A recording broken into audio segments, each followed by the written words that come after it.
Štart má povolený Olga Michalková, na koni Kanebo, Ranč Palomino Bohunice, kôň v majetku ORTV Nitra.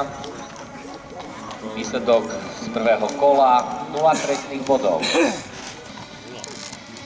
Kanebo je valák populácie slovenského teplokrvníka, čierny hnedák po žrebcovi 3389 Kaledo matky Lejla Poď Čukar. Chovateľom Kaneba je Martin Michalko z Nitry, majiteľom ORTV Nitra.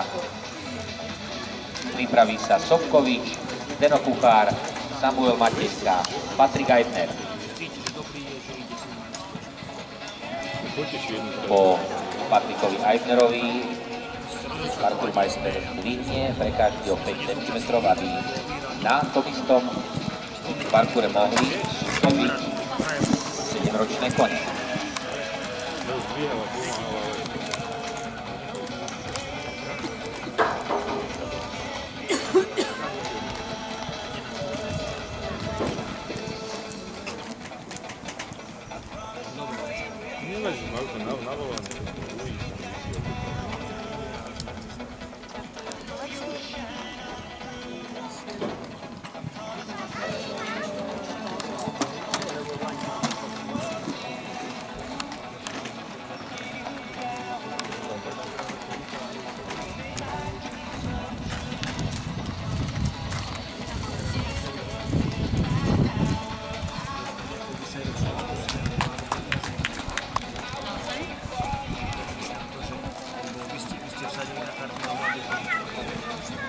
Olga Michalková z Kanebo, 8 trestných bodov v druhom kole.